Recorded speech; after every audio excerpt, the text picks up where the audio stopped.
여러분의 토요일 아침을 활짝 열어드리겠습니다. 안녕하세요. 공명정지우의 주식 싹쓸이 진행의 정지혜입니다. 이 간밤 미증시는요, 혼조세를 나타냈습니다. 미증시 정리부터 먼저 해보도록 할게요. 3대 지수 보면요, 혼조세를 나타냈고, 그리고 유독이나 나스닥만 상승세를 겨우 킨 모습이었습니다. 경기 침체에 대한 두려움이 다시 부상하면서 뉴욕 증시가 나스닥을 제외하고 일제히 하락한 건데요. 특히 S&P 500 나스닥에 이어 전고점 대비 10% 이상 하락한 모습이었고요. 조정 국면에 진입했다라는 이 우려가 나오기도 했습니다. 나스닥이 상승한 이유를 살펴보자면 전일 실적을 발표한 아마존과 인텔이 시장의 예상을 상회하는 실적을 발표하면서 각각 6.83%, 9.29% 급등했다라는 이유가 있기도 했습니다.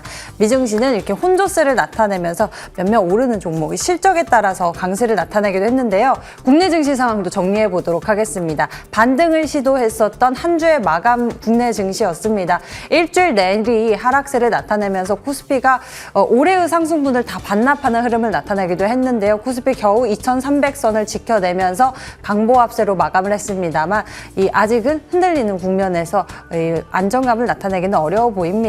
코스닥 보도록 하죠. 1% 이상의 반등이 나오기도 했습니다만 결국에 0.62% 상승세로 마감을 했습니다. 살짝 반등이 나오긴 했는데요. 아직은 많이 부족한 모습이고 약세의 모습이 나타나고 있는 모양새입니다. 자, 이런 상황 속에서 우리가 다음 주에 또 어떤 방법을 찾아서 시장을 대응해봐야 할지 전략을 챙겨봐야 할 것 같은데요. 2년 연속 MTNW 대상 어드바이저이시죠. 공명정지우 위원님과 함께 시장 전략뿐만이 아니라 여러분들이 고민하고 계신 그 종목들 함께 풀어가는 시간 갖도록 하겠습니다. 잠시 후 실시간으로 종목 상담 저희가 준비하고 있는데요. 02786-1022 또는 1023번 두 대의 전화 열려 있고요. 문자 편하신 분들은 013-3366-8200번으로 종목명, 매수가 비중 적어서 여러분들의 고민 종목 보내주시면 되겠습니다.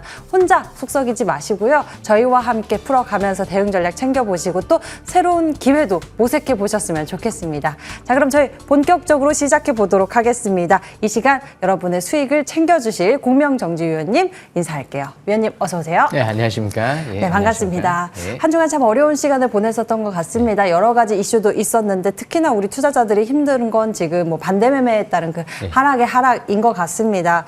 한 주 시장 정리를 해보면서 전략 좀 챙겨볼게요. 예, 제가 먼저 한 주 정리해드리겠습니다. 일단 이번 주 같은 경우가 좀 또 급등락이 좀 반복된 것 같은데 사실상 지금 무엇보다 국채금리 급등 이 부분이 좀 중요할 것 같아요. 국내 배터리주들이 또 이제 급락하는 부분 이 부분 때문에 좀 국내 증시가 좀 급등락이 이어졌다 이렇게 좀 판단하시면 될 것 같은데 그럼 일단 국채금리 급등은 왜 하느냐? 무엇보다 이제 파월이 빨리 금리 인하 얘기를 좀 해야 되는데 너무 이제 정책적인 부분이 이제 인플레가 아직 2%까지 안 내려오다 보니까 금리 인하 얘기를 못 하는 거예요. 장기간 고금리 자꾸 유지 우려감이 있다 보니까 국채 금리가 이제 계속 급등락이 좀 반복되고 있는 거죠. 그리고 이제 미국 같은 경우 이스라엘 쪽에 이제 더 이상 대규모로 지원하지 말아야 되는데 이제 아직 이스라엘 전쟁이 좀 현재 진행형이고 우크라이나 전쟁도 현재 진행형이다 보니까 그 돈을 국채 발행이라든지 확보한 돈을 국내에 이제 막 이렇게 뭐 부양하는 데 써도 모자란데 해외 쪽에 자꾸 이제 지원 얘기가 나오잖아요. 군사적인 측면에서. 그러다 보니까 이제 국채 금리가 잘 안 떨어지는 거죠. 그래도 다행스러운 부분은 있습니다.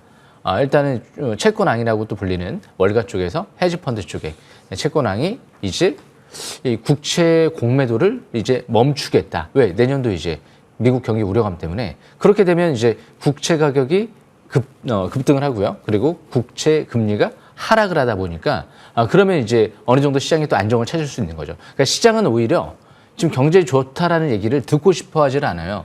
무조건 경기 침체. 경기 침체가 오면 오히려 더 금리 인하가 빨라지니까 시장은 그 얘기를 지금 듣고 싶어 하는 거거든요. 그러니까 경제가 좋다. 이 부분이 지금 자꾸 나오잖아요. 미국의 경제 성장률이 4.9% 떴다. 다행스러운 부분이 있어요. 일시적으로 소비가 확 늘어나면서 그래서 미국의 GDP가 올라갔다는 얘기가 있고 대신 어느 정도 이제 미국 이제 하반기 4분기부터 해서 내년도 경제 성장률 전망은 기저효과 때문에 오히려 이번 3분기 때 급등을 했으면 빠질 수도 있거든요. 그래서 이 국채 금리 같은 경우가 이제 급등하는 부분이 좀 완화되려면 좀 시간이 필요할 것 같아요. 그러니까 작년도 10월 달 때 지금 그 위치랑 좀 비슷하지 않을까? 그리고 나서 반등 좀 주다가 또 12월 달에 또 빠지죠. 그러다가 올해 1월 달부터 팍 올라왔잖아요. 왜? 올해 1분기부터 해서 금리 이제 동결 기대감이 나온 거예요. 그러니까 시장이 급속도로 이제 올라간 건데, 그런데 이제 동결은 계속 하고 있는데, 이제 어느 정도, 이제 고금리 이제 유지 우려감이 있죠. 그럼 이제 이게 좀 완화되려고 하면 금리 인하 기대감이 나올 때 이제 다시 올해 1월 달처럼 그런 흐름이 또 전개될 수가 있거든요. 그게 아마 내년도 한 1분기가 되지 않을까 그렇게 예상은 됩니다. 그래서 그 부분 또 참고하시면 될 것 같고요. 그래서 일단 뭐 국채금리 급등 일부분은 여기까지 설명을 마치고 두 번째로 이제 중국 이 마이크로 플라스마 폐렴 이 부분 때문에 이제 폐렴 관련주들이 급등했죠. 대신 메가 ECS라든지 국제약품 이런 기업들은 뭐 실적이 좋은 기업들이 아니잖아요. 예전에 뭐 코로나 수혜주 관점에서 움직였던 기업들이고, 그러니까 이게 뭐 일시적인 유행일 가능성이 굉장히 높기 때문에 그냥 한번 급등했다가 그냥 확 꼬꾸라지면 또 방법이 없죠. 그러니까 지난주에도 메가 ECS도 급등했다가 확 급락 나오고, 신신제약도 급등했다가 확 급락 나오고. 그러니까 잘못 단기적인 관점에서 초보자분들이 올라갈 때 추격 매수하게 되면 단기 고점에서 물릴 수도 있거든요.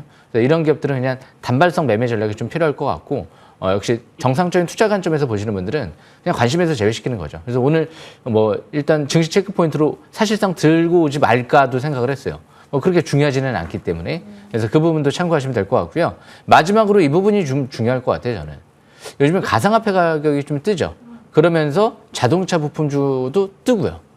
왜 그럴까요? 증시는 좀 출렁출렁거리면서 불안한 모습을 보이고 있는데, 우리기술투자라든지 그리고 지난주 에코플라스틱, 그리고 제가 지난주 설명드렸던 위메이드 이런 기업들은 또 간단 말이에요.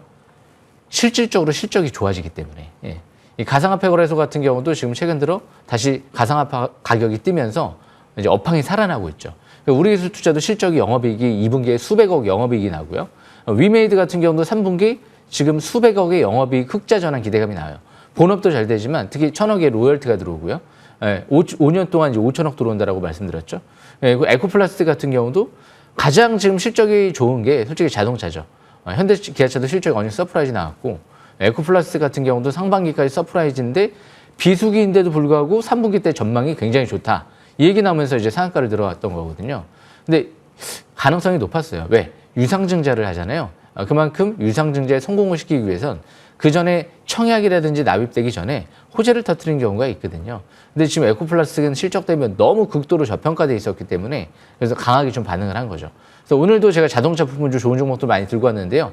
끝까지 놓치지 마시고 또 참고하시면 좋은 기회가 되지 않을까 생각을 합니다. 여기까지 설명 마치겠습니다. 네, 시장은 좀 동력 없이 흘러가는 모습인데요. 그나마 몇몇 종목들의 실적은 나쁘지 않게 나왔고 좋게 나온 기업들도 있습니다. 자, 그렇다면 이걸 또 우리가 기회로 삼아봐도 될 것인지 자동차나 비트코인, 가상화폐 관련 쪽에서 긍정적으로 말씀을 해주셨는데 다음 주 수익 싹쓸이 전략은 무엇일지 궁금하네요. 예, 무엇보다 중요한 건 실적인 것 같아요, 결국엔. 이 실적이 급증하는 기업들은 가게 돼 있거든요. 이 인텔을 한번 봐보세요. 간밤에 미증시가 조정을 받았는데 다우증시는 떨어졌어요. 왜 떨어졌느냐? 항상 이유를 찾아야죠. JP모건 회장, 다이먼 회장이죠. 은퇴 준비를 하고 있다라는 얘기가 나왔잖아요. 그래서 이제 우려감이 나온 거죠. 그런데 저는 사실상 좋지 않을까? 그렇게 좀 어느 정도 월가 큰 은행을 크게 성장해냈을 정도면 은퇴를 하고 뭐를 할까요? 이제 연준 의장을 좀 준비하는 게 아닌가. 파월은 빨리 갔으면 좋겠습니다. 여기 파월 의장 듣지는 않겠지만 이제 파월은 가고 다이먼이 왔으면 좋겠어요. 너무 지금 파월 의장을 비판을 많이 하죠. 저도 역시 파월 의장 이렇게 썩 작년도부터 금리 전망을 못했어요. 대응만 할 뿐이지 예측을 해가지고 미리 선제적으로 조치를 취하는 그런 게 없었어요. 그러다 보니까 이 지경까지 온 거잖아요. 먼저 선제적 조치를 취했으면 이 지경까지 안 왔을 수도 있거든요, 미국이. 물론 미국 경제는 성장률은 견조하지만 금리에 대한 부분을, 정책적인 부분을 잘못했다는 전망들이 많이 있었어요. 그래서 지금은 철저하게 완전 인플레 잡으려고 또 너무 공격적으로 긴축한다. 이런 부분들이 있다 보니까 다이먼 회장이 비판한 거거든요. 오히려 내년도 만약에 연준 회장 쪽으로 이제 막 오게 되면 오히려 시장 환호할 수도 있거든요. 그러니까 뭐 다우증시 뭐 큰 악재 나온 건 없어요. 대신 나스닥이 급등을 했죠. 그만큼 이 인텔 실적 발표 좋게 나왔고. 그러니까 이번 주 우리도 이제 11월 달에 실적 발표가 있기 때문에 자동차 부품주 뭐 실적 좋게 나올 게 뻔하거든요. 그리고 반도체 지난 간밤에 일단 마이크론 테크놀로지라고 부터 인텔, AMD, 엔비디아 다 상승했거든요. 그러니까 반도체는 이제 더 이상 나빠질 게 없다라는 인식들이 많다 보니까 역시 실적 발표 안 좋게 나와도 큰 충격은 이뤄지지 않을 가능성이 높거든요. 중소형 부품주, 장비주 이런 쪽 관심 있게 잘 보시면서 매매하시면 지금이 어떻게 보면 좋은 기회가 아닐까. 작년도 10월 달에 극단적인 생각에 빠질 때가 그럴 때가 결국 기회였거든요. 그러니까 올해 이제 4분기에도 극단적인 생각이 지금 많이 빠져 있어요. 물론 조금 더 빠질 수도 있지만 지금은 여기가 바닥이냐 저기가 바닥이냐 이걸 논하는 시점이기 때문에 여기서는 조금 더 빠져도 너무 극단적인 생각을 할 필요는 없어요. 그렇기 때문에 우리나라도 이제 PBR 0.8배, 한 8.7 정도 되는 것 같은데요. 0.87. 그런데 이 정도면 일단 상당히 저평가 매력이 있다고 보시면 되거든요. 그래서 앞으로 반도체, 자동차, 부품주, 그리고 3분기 실적 개선 기대감 있는 업종 위주로 잘 보시면 또 좋은 기회가 될 것 같습니다. 여기까지 설명 마치겠습니다. 실적이 중요하다고 합니다. 기업의 내용 잘 분석해 보면서 성장성도 있고 실적 잘 살펴보면서 좋은 기회를 우리가 찾아보는 것도 지금 시간을 지혜롭게 보낼 수 있는 투자 방법이 아닐까 싶습니다. 주식 싹쓸이 여러분들을 위해서 바닥에서부터 싹쓸이 할 수 있는 방법들 이 시간을 통해 공개될 테니까요. 끝까지 저희와 함께 전략 찾아보셨으면 좋겠습니다. 저희는 계속해서 여러분들의 고민 종목들 접수받고 있습니다. 전화와 문자 모두 열려 있는데요. 02786-1022 또는 1023번 전화 2대 열려 있고요. 문자 편하신 분들은 메시지로 여러분들 고민 종목들 보내주세요. 013-3366-8200번 계속 위쪽에 떠 있으니까요. 여러분들 고민 종목들 접수해 주시길 바라겠고요. 저희는 강의 준비하도록 하겠습니다. 공명정지 의원님의 강의로 금방 돌아올게요.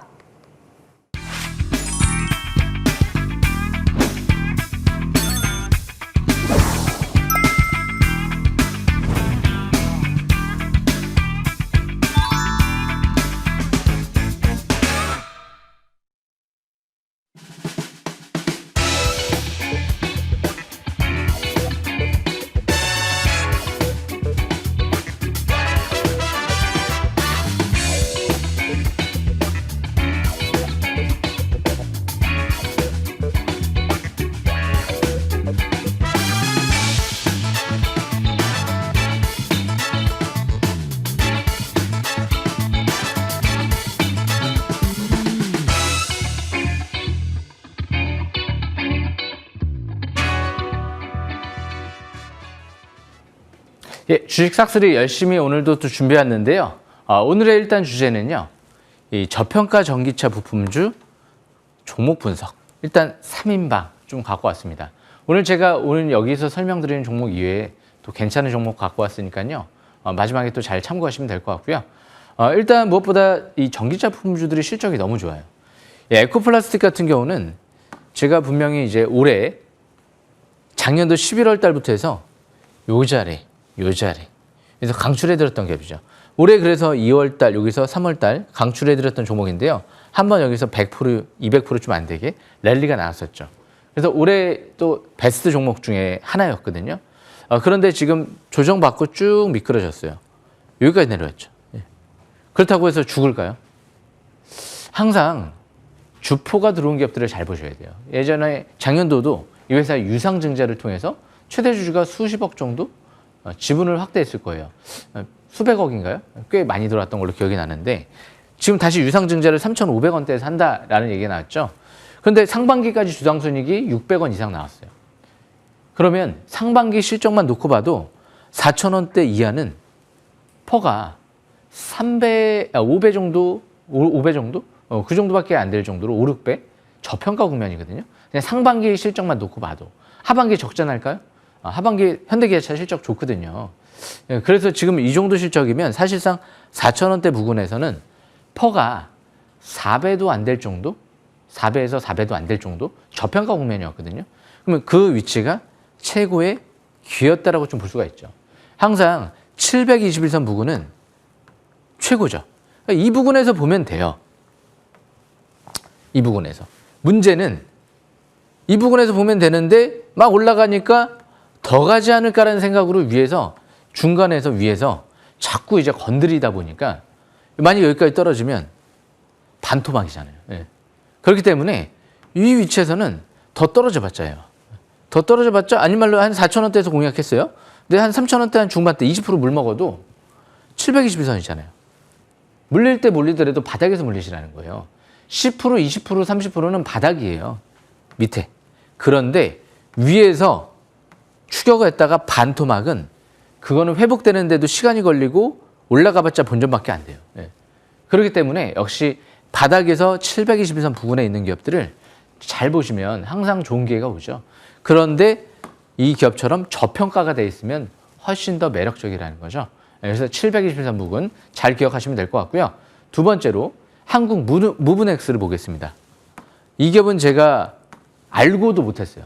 약간 회장 리스크가 있었죠. 법적인 문제로 한번 제재를 좀 한번 받았던 기업 중에 하나로 기억이 나거든요. 오너 리스크. 대신 역시 이 현대차 그룹의 친인척 그룹이다 보니까 아무리 그래도 죽지는 않네요. 바닥에서 720만 부근에 있을 때가 작년도 주당 순이익이 얼마나 나왔냐면 1,000원 가까이 나왔어요. 그런데 올해 상반기만 주당 순이익이 1,000원이 또 나왔어요. 상반기에만. 그러면 작년도에 1,000원, 올해 상반기 1,000원, 하반기에 똑같은 상반기 실적이 나오면 주당 순이익이 2,000원. 그럼 적정 주가는 얼마? 네. 2만 원이죠, 원래.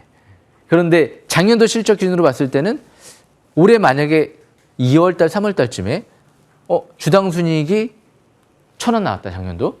그런데 4월 달에 2, 3천 원대 있다. 사실상 퍼가 작년 실적 대비 3배밖에 안 됐을 정도로 저평가 국면이었잖아요, 또. 집중적으로 봤으면 대성공이잖아요. 그죠? 그런데 말씀드린 대로 이제 오너 리스크가 있었다 보니까 좀 부담스러운 부분이 있었죠. 그래서 지금 이렇게 쭉 이제 올라오는데 오늘 상투 신호가 나왔을까요? 이번 주 금요일. 울산 회복하고 급등이 나왔잖아요. 예. 거래량 늘면서 아직 상투 신호가 아니죠. 중장기 정배열. 그러면 이런 기업들을 지금 추격 매수해야 될까요? 지금 뭐 저평가는 돼 있습니다. 하지만 더 갈 거를 찾는 거잖아요, 지금. 예. 매수권은 무브넥스는 저 밑에 3,000원대, 2,000원대였잖아요. 거기가 이제 급소였던 거죠. 그러면 이제 우리는 그 다음 바닥에 있는 걸 찾아봐야죠. 저평가돼 있는. DIC가 저평가돼 있을까요? 고평가돼 있을까요? 작년도 주당 순이익이 한 100원도 안 나왔어요. 2021년도 때 700원이 나왔습니다. 물론 작년도 일시적으로 순이익이 감소해서 그렇고 영업이익은 견조했어요. 그런데 올해 상반기에만 지배주주 순이익이 300억 가까이가 나왔어요. 2021년도 실적하고 버금갈 정도로 상반기에만. 그러면 상반기 실적만 놓고 봐도 퍼가 10배 이하. 만약에 상반기 정도의 실적이 하반기에 또 나온다. 그럼 어떻게 될까요? 네. 지금 5,000원대 부근은 퍼가 3배 정도밖에 안 될 정도의 저평가예요. 네. 3배. 극도의 저평가라는 거죠. 그런데 이 720선 부근에 그러면 있느냐? 720선 부근에 이 부분이 항상 급소였죠. 제가 설명드렸던 시점 다. 올해 8월 달에도 제가 설명드렸었죠. 다시 왔네요, 지금. 네. 720선 부근에 있잖아요. 이런 기업들이 3분기, 4분기 어닝 쇼크가 나올까요? 나올 가능성이 좀 적죠. 현대기아차의 전기차 감속기는 독점 공급을 하는 기업이고요. 무엇보다 이제 미국 조지아 쪽에 이제 현대차 공장이 내년 10월 달에 완공이 될 텐데 역시 거기에 발맞춰서 켄터키주에 5만 평의 토지를 무상으로 취득을 하고 공장을 증설한 다음에 지금 구동 모듈, 감속기 거기에서 혹시 뭐 로봇 감속기까지 생산할지는 모르겠는데 지금 로봇 감속기 생산 개발도 완료를 했어요. 시제품 개발 단계를 벗어나서 이제 상세 부품 설계를 국내 대기업들하고 하고 있는 것 같아요. 왜? 현대차 두산을 꼭 집어서 협력을 해서 업계를 주도하겠다라고 얘기를 했기 때문에 상세 부품 15종 로봇 감속기, 폐배터리 이제 매출이 나오기 시작했어요. 그렇기 때문에 폐배터리로만 앞으로 내년도 수백억의 이제 매출. 그런 다음에 2년 뒤에는 3천억 정도의 3,400 몇십억 정도의 매출을 기록하겠다. 굉장히 구체적인 수치를 제시했죠. 대기업하고 얘기가 나오지 않았으면 이렇게 구체적인 수치를 제시하기가 상당히 쉬운 부분은 아니죠. 그래서 일단 지금 이 DIC는 폐배터리, 로봇 감속기, 전기차의 감속기, 구동 모듈을 다 하다 보니까 전기차는 배터리 담을 핵심 부품 구동 모듈, 그리고 로봇의 핵심 부품은 로봇 감속기. 그리고 배터리 시장, 지금 앞으로 폐배터리 시장에 앞으로 몇 년 뒤에는 큰 시장이 열릴 수 있다. 이런 전망까지 나오고 있잖아요. 그러니까 이런 기업들이 사실상 지금 위치는 바닥권이죠. 여기서는 5,000원대에서 물려봤자예요. 네. 물려봤자. 뭐 4,000원대 이하 내려온다. 720세 이하로. 지수 때문에 항상 720세 아래는 최고의 기회잖아요. 그래서 DIC는 신뢰하는 부분이 있죠. 네. 대표이사가 2년 동안 자녀 이름 앞으로 주식을 좀 매집해놨다. 예. 여기서 또 이름 얘기하면 좀 그렇겠지만 김 씨죠. 예. 그죠? 성이 김 씨니까 회장님이 올해 징역까지 했죠. 예. 회장님이 부회장님, 대표이사한테 징역까지 100만 주 이상을 했다. 아들과 딸들한테 또 징역까지 했다. 징여는 이제 증여세가 주가 고점인 것 같으면 증여세가 많이 나오기 때문에 대부분 증여할 때는 바닥에 있을 때 많이 증여를 하거든요. 예.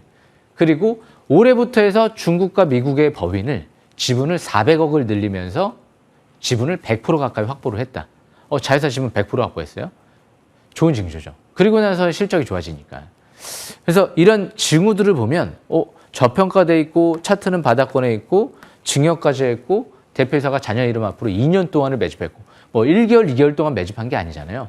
그냥 2년간 꾸준하게 이 회사를 6,800원대에서부터 4,000원대까지 꾸준하게 매집을 했다. 수만 주를. 좋은 징조죠. 그래서 이런 부분들을 보면 그래서 이런 기업들이 뭐 잘못된 건덕지가 없을 것 같아요. 지수 때문에 현혹될 필요가 없는 거예요. 어차피 전기차 시대는 올 거고 어차피 로봇 시대는 올 거고 배터리 쓴 시장, 이제 다시 폐배터리 시장은 열릴 거고 그래서 이런 얘기를 했던 것 같습니다. 대표이사가 얘기한 거죠. 앞으로 2, 3년 뒤에는 매출이 3, 4배 가까이 뜰 것 같고 영업이익은 지금과는 비교할 수 없을 정도로 뜰 것 같다. 제가 얘기한 게 아니에요. 대표이사가 직접 주총에서 얘기를 한 거죠. 그래서 그런 부분들을 참고해 봤을 때 DIC는 이번 주 또 내려오면 저가 매수기를 집중적으로 노려볼 수 있는 시점이다. 전기차 부품주 여러 가지 종목들이 많은데요. 사실상 이것만큼 좋은 기업이 있을까? 다른 자동차 부품주들은 대부분 자동차만 봐요. 자동차나 뭐 배터리 정도? 그런데 이 기업은 한 가지를 더 할 수 있잖아요. 로봇이라는 재료를 한 가지를 강력한 무기를 끼고 있잖아요. 전기차에 배터리가 있다고 하면 로봇에는 감속기가 있거든요. 그렇기 때문에 가장 중요한 원가를 차지하는 핵심 부품을 개발을 완료하고 하모닉 감속기 구동 모듈까지 해요. 사이클로이드 감속기를 개발을 완료하고 나머지 2개 또 핵심 재료까지 로봇에 진출한다. 앞으로 로봇의 쓰임새는 어마어마할 거거든요. 인간형 로봇, 휴머노이드 로봇부터 해서 협동 로봇부터 해서 다양하게 자율주행 배송 로봇까지 어마어마하게 시장이 열릴 텐데 거기에 모든 로봇의 핵심 감속기 부품과 구동 모듈을 개발한다. 이 기업은 현대차 쪽이랑 특히 현대차뿐만이 아니고요. 현대차는 독점하고 있지만 지금 테슬라 쪽에도 로봇을 감속기를 공급할 수 있는 기업이죠. 로봇 전기차 감속기의 이 부분을 테슬라 본사에 납품하는 기업이에요. 예. 그렇기 때문에 이런 기업들이 로봇과 지금 배터리, 전기차 3트랙으로 가면서 자율주행 부품까지도 양산을 하죠. SBW라는 변속기 핵심 부품은 이제까지 수입에 원래 계속 이제 2년 전부터 일본 쪽에 수입에 의존했었어요. 근데 2년 전부터 개발을 완료해서 사실상 국내에서 독점적으로 공급하는 기업이다. 이 부분도 굉장히 중요한 부분인 것 같고요. 특히 전기 구동 모듈 같은 경우는 히트로의 사용량을 상당 부분 감소시키면서 원천 기술을 확보했다. 이런 얘기가 나왔죠. 전기 구동 모듈도 원천 기술을 확보한 기업이죠. 그래서 앞으로 이런 기업들 바닥권에서 앞으로 1, 2년 뒤에 혹은 앞으로도 심지어 내년 상반기만 돼도 이 가격이 올 수 있을까? 저는 의문이에요. 안 올 것 같아요. 왜? 내년 하반기쯤에 현대차가 조자 공장이 완공될 때쯤이면 이미 상반기에는 기대감이 상당히 이어질지 모르거든요. 예, 그렇기 때문에 이 바닥에서 4,000원대, 5,000원대 부근은 여기서는 뭐 손절가를 잡으면서 매매 기회를 노리는 시점은 아닌 것 같고요. 지금은 저가 매수만 주력하는 시점이 아닌가. 물론 현대차가 뭐 내일 당장이라도 뭐 진짜 품질적인 문제 때문에 뭐 현대차가 대규모 리콜을 해서 회생 불가능할 정도로 나온다. 그럼 어쩔 수가 없겠지만 잘 나가잖아요. 요즘에 현대차 제네시스도 잘 나가기 때문에 역시 DIC 같은 경우도 잘 보시면서 주식 싹쓸이 720선 부근 근접하는 기업들을 항상 잘 노리시길 바라겠습니다. 여기까지 설명 마치겠습니다.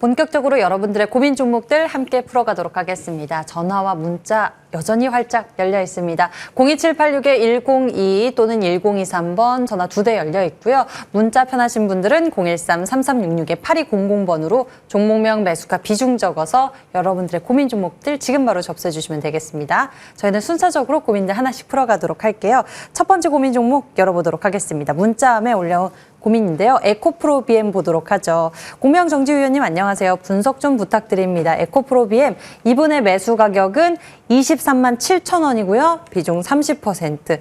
에코프로 BM 보도록 하겠습니다. 조금은 많이 조정의 시간을 걷고 있는 에코프로 BM입니다.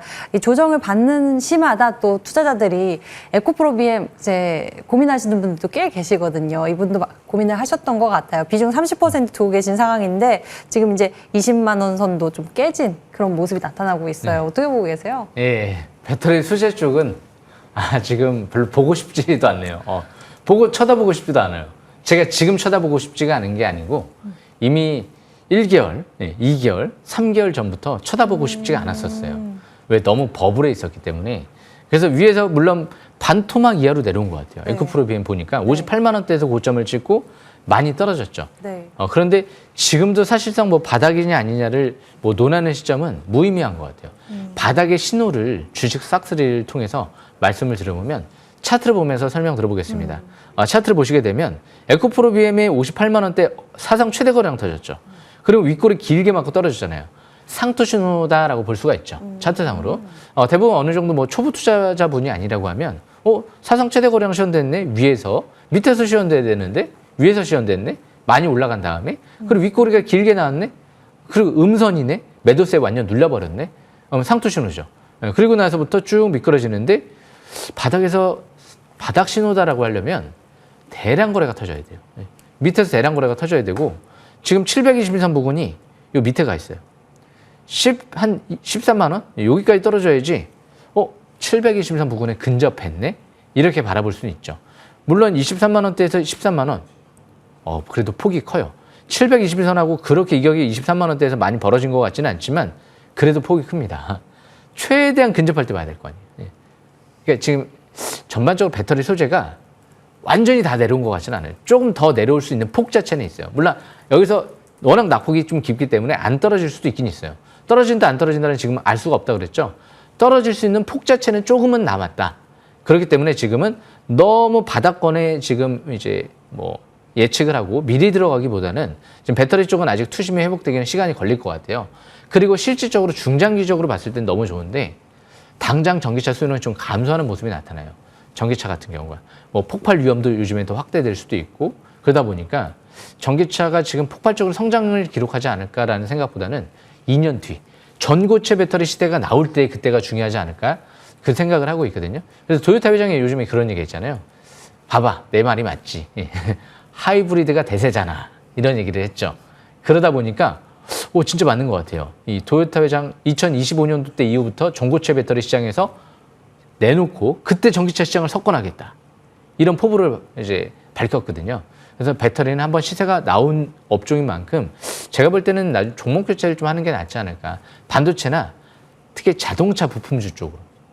만약에 배터리 가격이 하락해서 자동차 판매량이 더 늘어나게 되면 하이브리드라든지 내연기관차라든지 뭐 심지어 전기차도 그러면 일단 배터리보다는 자동차 쪽에 이제 대형주라든지 완성차 업체라든지 부품주들이 특히 주목을 받을 수가 있거든요. 실질적으로 실적이 어느 서프라이즈 나오고 있는 게 부품주예요.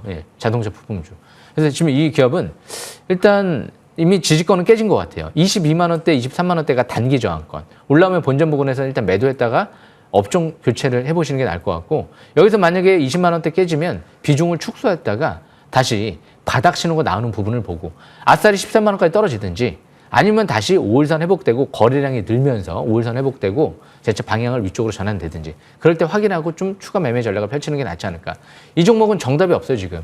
그냥 이 변성으로 또 갈 수도 있습니다. 하지만 그런 건 어쩔 수가 없죠. 퍼가 100배잖아요. 현재 실적 대비 퍼가 100배라는 건 주가가 실적 대비 상당히 고평가되어 있다는 거예요. 저는 퍼가 100배인 종목을 매매를 한 적이 없어요 거의. 실적주 중에서 대형주 중에서. 그렇기 때문에 지금 이 종목은 일단은 퍼가 100배라도 바닥에 있으면 괜찮은데 바닥은 아니기 때문에 완전 뭐 10,000원대, 20,000원대부터 시작하는 게 아니잖아요. 예전처럼. 예, 그렇기 때문에 지금은 좀 경계 구간으로 보시면서 매매 전략 이어나가시면 될 것 같습니다. 여기까지 설명 마치겠습니다. 네, 그 20만 원 선이 경계 구간인 것 같습니다. 여기를 깨고 내려간다면 더 아래쪽까지 하방 압력을 받을 수 있는 가능성에 대해서 말씀을 해주셨는데요. 이 바닥권에 있는 종목들 찾는 게 중요한 것 같은데 에코프로 BM 그래도 이렇게 낙폭이 크지는 않으신 것 같은데 상당히 좀 아쉬운 것 같습니다. 바닥은 아니라고 말씀을 해주시네요. 에코프로 BM 같이 한번 풀어봤고요. 이제 다음 종목 살펴보도록 하겠습니다. 자, 이번에는 전화 연결해 볼게요. 안녕하세요, 시청자님. 네, 안녕하세요. 반갑습니다. 예. 어떤 종목 궁금하세요? 현대제철이요. 현대제철 보도록 하겠습니다. 매수 가격과 비중도 알려주세요. 예, 31,900원에 80%요. 80% 비중이요? 예, 예. 오, 바로 요 며칠 전에 매수하신 것 같아요. 그렇죠. 예, 예. 예, 실적 올라갔다가 다시 빠져버렸거든요. 처음부터 이렇게 80% 비중 두신 거예요?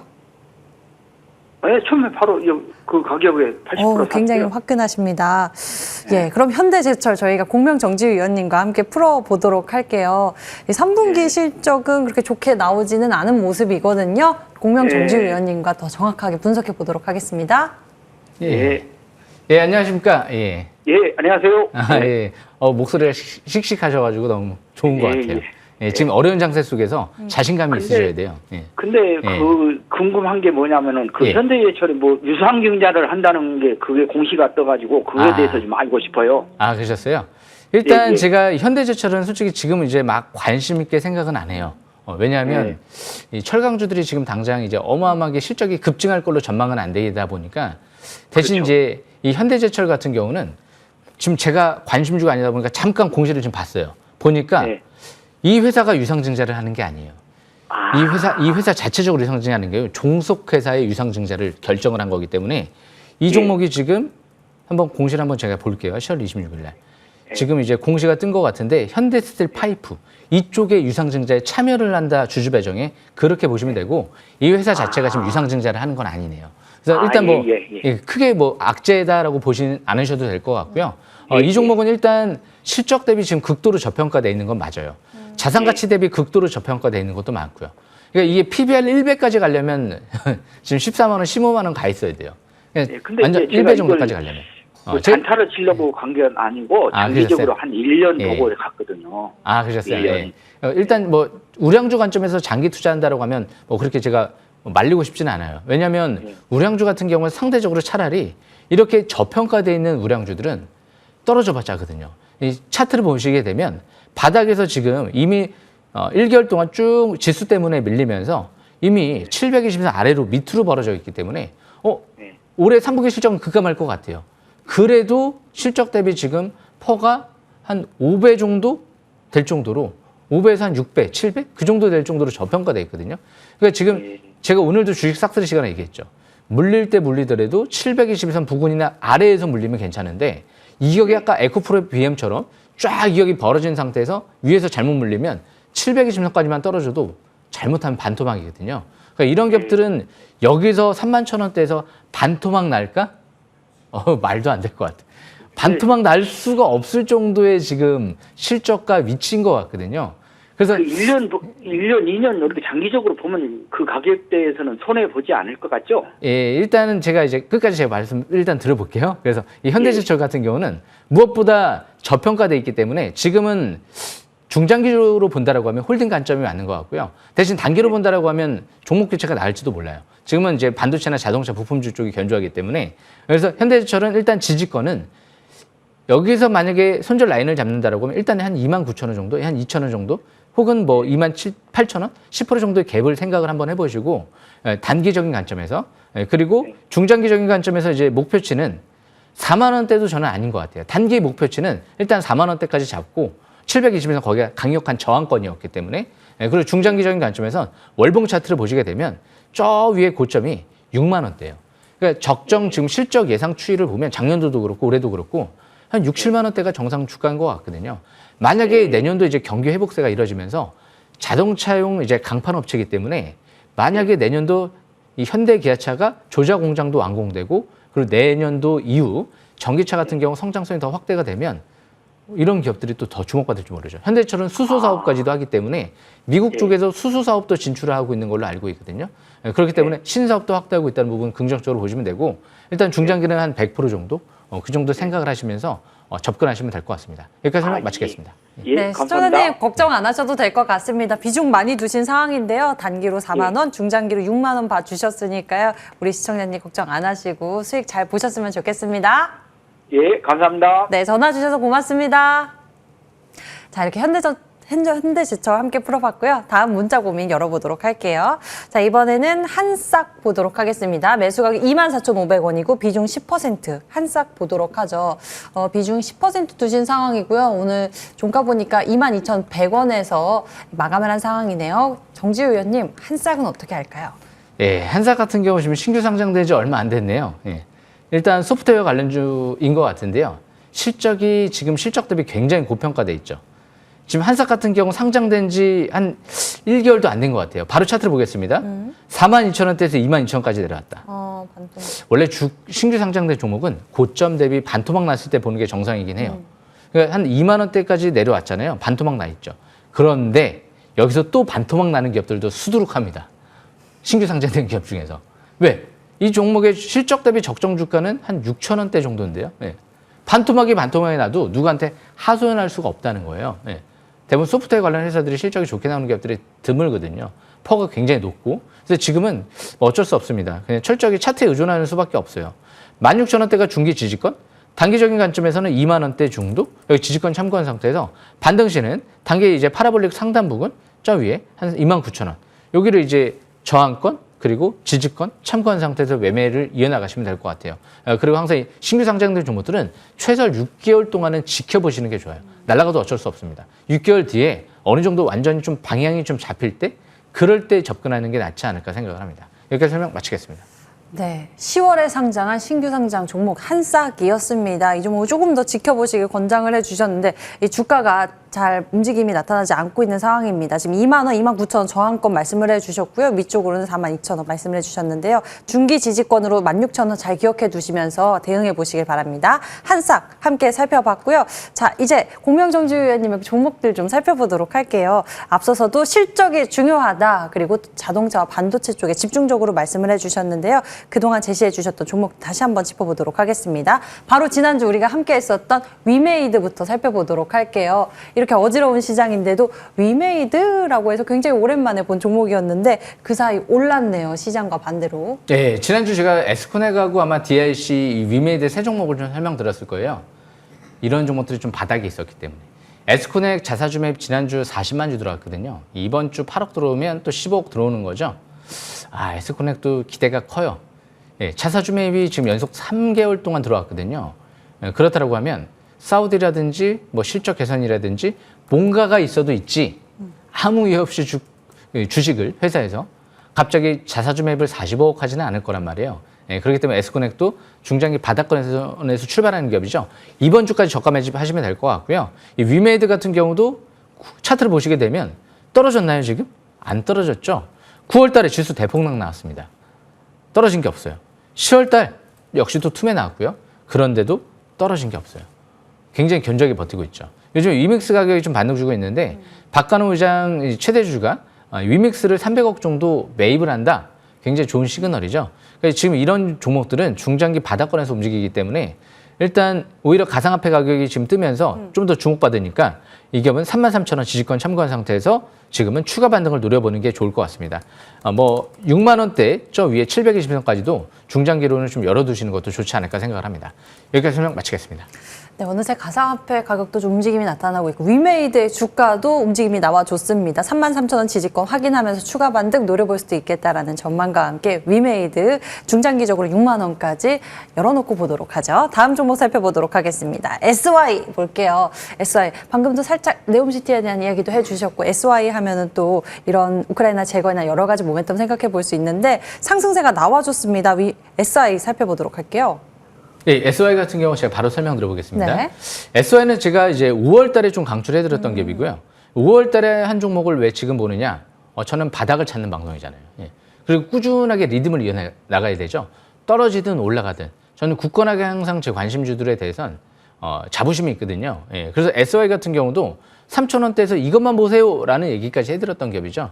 그래서 723 부근이 기회였으니까 지금은 이전 저점 이탈되지 않는 상태에서 추가 반등을 노려보는 전략이 낫지 않을까. 일단 네옴시티 관련주 이것도 월봉 차트를 보면 지난달에 떨어졌나요? 지수 투매 나오는데 40% 넘게 올라왔습니다. 이번 달에 떨어지나요? 이번 달에 떨어지긴 했는데 기껏해봤자 7%죠. 그러니까 2개월 동안 사실상 지수가 투매 나올 때 굉장히 견조했던 종목이죠. 아직 월봉 차트가 끝내주는 것 같습니다. MACD 영돌파하고 중장기 상승 기조에 진입되고 있는 만큼 네옴시티, 우크라이나 재건 수혜주로 엮여 있는 기업이죠.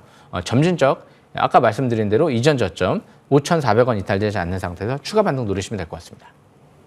추가 반등 노려보도록 하겠습니다. SY 5,000원대 잘 기억해 두시기 바랍니다. 자, 이번에는 HB솔루션 풀어보도록 할게요. 현빈솔루션 매 시간 좀 짚어보고 있는 종목이기도 합니다. HB솔루션은 어떻습니까? 예, 이 종목도 지금 월봉 차트를 좀 주목을 해야 될 것 같아요. 바로 차트를 보면서 좀 설명 들어보는 게 좋을 것 같은데요. 721선 돌파, 지지받고 가는 기업이죠.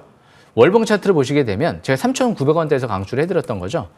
그런데 3개월 동안 5월 달부터 강추해드리고 올라오고 2개월 동안 조정받은 게 있나요? 기껏 해봤자 지난달 7%잖아요. 월봉 차트를 보면. 이번 달에도 조정 1%밖에 없어요. 그러니까 사실상 지금 지수 투매에도 굉장히 견조하게 버텨주고 있다라고 보시면 돼요. 지금 최대 주주 및 2대 주주가 지분을 확대를 많이 하죠. 지금 9월 달, 10월 달에는 2대 주주가 아파트 한 채 값 정도, 15억 정도를 장내 매수했기 때문에 역시 5,000원 중반대에서도 가격이 싸다라고 인식을 하고 급등을 노리고 2대 주주가 들어온 거거든요. 그렇기 때문에 이런 기업들의 월봉 MACD가 다음 달에는 0을 돌파할 가능성이 있기 때문에 역시 반도체 세계 최초로 장비를 개발해서 앞으로 삼성과 SK하이닉스, TSMC 공급을 추진하고 있는 HB솔루션 꾸준한 관심 필요할 것 같습니다. 여기까지 설명 마치겠습니다. 꾸준한 관심이 필요한 HB솔루션 함께 지켜보도록 하죠. 다음 종목도 보도록 하겠습니다. DR텍입니다. 5월에 HB솔루션도 좋았고요. DR텍도 5월의 전략으로 우리가 9월까지 어마어마한 상승폭을 봤습니다. 248%. 지금은 어떤 자리인지 궁금해요. 예, DR텍 바로 차트를 보면서 또 설명 들어보겠습니다. 차트를 보시게 되면 제가 5월 달에 강추해드렸죠. 그리고 8월 달에 강추해드렸어요. 다시 왔잖아요, 100일선. 그때도 마찬가지였어요. 제가 5월 달에 강추해드리고 막 올라간 다음에 4,000원대에서 한 2,000원대 부근까지 내려오니까 또 아이고 합니다. 다시 또 날아가면 좋다. 또 내려오면 또 아이고 하죠. 하루하루 일일비할 필요가 없어요. 왜? 꼭대기에서 대량 거래가 터지지 않았기 때문에 아직 최대 주주 수급, 오스템 임플란트 수급, 기간 수급 한 주도 빠져나가지 못했기 때문에 역시 상투 신호가 안 나왔다. 그럼 다시 가야죠. 왜? 9월 달, 10월 달은 지수 투매 때문에 신용 물량이 급감하면서 투매가 나온 거기 때문에 역시 정상적인 조정이었다고 생각하시면 되고요. 이번 달 이격을 조폐로 쭉 내려온 만큼 사실상 지수만 회복되면 굉장히 강한 다시 반등이 이루어질 수 있기 때문에 100일선 부분까지 내려온 만큼 앞으로도 계속 주시하는 게 좋을 것 같습니다. 중장기 아무 이상 없습니다. 다시 한번 타이밍이 온 DR텍 보도록 하겠습니다. 우리가 이전에도 248% 상승폭을 봤는데 다시 한번 좋은 기회의 타이밍으로 DR텍 긍정적으로 바라보도록 하죠. 새로운 전략 받아보는 시간 준비했습니다. 오늘은 어떤 종목들 이야기 나눠주실까요? 첫 번째 종목부터 공개해 주시죠. 예, 이번에는 시간이 없어서 굉장히 빠르게 진행을 해보겠습니다. 자동차 부품주를 많이 갖고 왔어요. 실적이 3분기 어닝 서프라이즈 나올 기업들이 이제 중요할 것 같거든요. 예, 그래서 성우하이텍, 이 기업은 라이다 센서도 기술 개발 지금 이전 받았거든요. 라이다 센서 기술 개발도 이어지고 있는 기업이고요. 세계 최초로 배터리 쪽에 복합 소재를 개발했어요. 그래서 제가 원래 5,000원대에서 강추해드린 기업인데 올해 예상 주당 순이익이 한 1,500원 정도 되니까 지금 예상 실적 대비 퍼가 5배에서 한 6배 정도밖에 안 되거든요. 굉장히 저평가되어 있는 자동차 부품주예요. 자세한 설명은 이후에 있을 오전 9시 온라인 방송에서 설명드릴 예정이니까요. 그때 들어오시면 될 것 같습니다. 성우하이텍 첫 번째 종목으로 공개해 주셨습니다. 실적과 그리고 또 자동차 부품 쪽 긍정적으로 말씀해 주고 계시는데 집중적으로 말씀을 해 주시는 것 같습니다. 다음 종목 소개해 주시죠. 예, 이번 두 번째로는 대원 강업을 좀 설명 들어보겠습니다. 이 기업은 현대차 또 친인척 그룹이죠. 이 한국 무브넥스가 친인척 그룹으로 해서 뭐 크게 랠리가 나왔어요. 대원 강업도 한번 랠리가 나왔는데 다시 이 종목은 바닥권까지 또 내려온 것 같아요. 떨어지면 4,000원대가 바닥권이긴 해요. 그러니까 여기서 더 떨어지면 기회다라고 생각을 하는데 지수가 출렁출렁 그래도 잘 안 떨어집니다. 너무 견조해요. 예. 무엇보다 대원광업은 구동모터코어를 현대차 그룹에 공급을 하죠. 이제 앞으로 그리고 경주 지역 쪽에 제네시스 시트 전용 공장을 설립해요. 미국 조지아 공장에도 증설하고 있고요. 그런데 중요한 건 또 자회사가 2차 전지 전극 장비 업체가 또 비상장 업체인데요. SK 쪽에 또 공급 얘기가 나왔죠. 그래서 앞으로 배터리 쪽과 역시 전기차 쪽 투트랙을 볼 수 있는 기업이기 때문에 이 기업도 자세한 설명은 이후에 오전 9시 온라인 방송에서 설명드릴 예정이니까요. 그때 들으시면 될 것 같습니다. 네. 네, 전기차 쪽에 대한 전략 하나 더 나왔습니다. 대원강업 가격 전략은 잠시 후 공개 방송에서 확인해 보실 수 있고요. 계속해서 종목 만나보도록 하겠습니다. 이번에는 어떤 전략일까요? 예, 이번에 우리 기술 투자를 좀 설명 들어볼까 하는데요. 오, 네. 예, 가상화폐 가격이 뛰잖아요. 네. 요즘에 참 희한한 게 있어요. 원래 증시가 위험성이 생기면 가상화폐 가격도 급락하면서 꺾이는 경우가 많은데, 이제 금리 인상 들어간다라고 하는데, 금리 인상 계속 한다라고 할 수도 있다라고 하는데, 가상화폐 가격이 벌써 상당 부분 많이 뛰었거든요. 우리 기술 투자가 2분기 영업이익이 수백억 나왔어요. 예. 가상화폐 거래소가 이제 업황이 좋아지고 있다는 거거든요. 대신 저는 이런 가상화폐 쪽에만 투자를 한다 이런 부분보다도 역시 이 가상화폐 쪽에 직접적으로 투자하기보다는 이런 주식기에 상장되어 있는 업체, 가상화폐에 좀 관련성이 있는 기업들, 뭐 위메이드라든지 우리기술투자 이런 기업들을 좀 관심 있게 보시는 게 낫지 않을까. 지금 가상화폐는 뭐 24시간 매매를 돌려야 되잖아요. 너무 피곤할 것 같아요. 투기성이고. 예. 근데 주식은 투자의 관점으로 그래도 볼 수 있는 업종이기 때문에 우리기술투자 중장기 좀 차트가 바닥권에 있는데 단기는 과열권에 있죠. 그래서 추격 매수는 좀 부담스럽기 때문에 철저하게 매매 전략을 잘 짜야 돼요. 그래서 자세한 설명은 온라인 방송에서 설명드릴 예정이니까요. 9시 때 들어오시면 될 것 같습니다. 네, 이 어려운 시장에서도 강한 시세를 분출했었던 우리기술 투자였습니다. 디테일한 가격 전략 필요하고 단기적으로 기대가 되는데요. 가격 전략 잠시 후 확인해 보실 수 있고요. 다음 종목 만나보도록 하겠습니다. 싹쓸이 공개해 주시죠. 예, 지난주 제가 위메이드를 설명드리고 네. 한 15% 올랐는데 이번 주 또 사실상 이 종목이 떨어질 수가 있을까? 박살날 수가 있을까라는 생각을 해봐요. 예. 거의 확률이 굉장히 높지 않을까? 예, 네오이지. 왜? 네오이즈 같은 경우는 신작 콘솔 게임이 있어요. 이 피해 거짓이라고 해요. 예, 피해 거짓 출시와 함께 이 한 달 만에 100만 대를 판매고를 이뤄냈다고 해요. 그게 다 해외 쪽에 90% 이상 매출. 그러다 보니까 3분기에만 이 피해 거짓으로 영업이익이 400억 정도 나올 수 있다? 서프라이즈죠. 그러니까 오늘 제가 설명드리는 기업들은 3분기에 어닝 쇼크 나올 만한 기업이 없을 것 같아요. 자동차 부품주라든지 그리고 이런 가상화폐라든지 그리고 특히 이제 게임주. 게임 업종은 인플레가 뛰든 아니면 경제가 침체되든 관련이 없잖아요. 그냥 게임만 많이 팔리고 집에서 게임만 많이 하면 되거든요. 그래서 이런 경기 방어 업종이 상당히 또 매력이 있는데 올해 예상 영업이익이 600억, 순이익이 800억이 예상이 돼요. 내년도 전망도 밝다는 게 좋은 거죠. 그럼 왜 이렇게 실적이 좋게 나오는데 그럼 누가 들어올까? 올해 자사주 매입만 200억이 들어왔어요. 4만 원대에서 200억이 들어왔다는 건 4만 원대 싼데 200억 딱 들어왔는데 갑자기 9월 달부터 지수가 툼에 나오니까 2만 원대까지 빠진 거거든요. 그럼 다시 지수 안정 찾으면 4만 원까지 가야 될 거 아니에요. 4만 원대에서 200억이 싸다라고 들어온 건데 자사주 매입 200억 들어오고 올해 크게 간 기업이 프로텍 한미반도체가 있거든요. 그래서 그만큼 이 네오지도 바닥권에 있는 만큼 역시 잘 보셔야 될 것 같습니다. 오늘의 또 히든카드 종목이니까요. 다음 주 저가 매집만 잘하시면 좋은 기회가 되지 않을까 생각을 합니다. 여기까지 설명 마치겠습니다. 네오위즈 설명을 해주셨습니다. 타이밍이 온 종목들 놓치지 말아야겠죠. 잠시 후 공개 방송에서 더 많은 이야기, 가격 전략까지 챙겨볼 수 있습니다. 지난주 위메이드에 이어서 에코플라스틱, 한국 무브넥스 대단합니다. 공개 방송 이야기 좀 해주세요. 예, 일단 위메이드 같은 경우 지난주 좀 올라가고 이제 네오지를 오늘 또 설명드렸는데 중요한 건 실적인 것 같아요. 주식은 실적이 급증할 만한 거를 바닥에서 찾는 거지 이슈가 나올 만한 거, 실적이 급감할 거를 찾는 게 아니죠. 주식은 투자를 잘하다 보면 결국엔 승리하게 되어 있습니다. 주식과 부동산은 바닥에 있는 기업들을 잘 보시길 바라겠습니다. 여기까지 설명 마치겠습니다. 잠시 시작됩니다. 인터넷 검색창에 MTN 밴드 검색하시면 첫 번째 링크 따라 홈페이지 오실 수 있고요. 빨간색 버튼 클릭하시면 무료 방송 입장해 보실 수 있습니다. 잠시 후 시작이 됩니다. 자, 오늘 준비된 순서 여기까지입니다. 여기서 같이 인사드릴게요. 주식 주식 싹쓸이. 싹쓸이.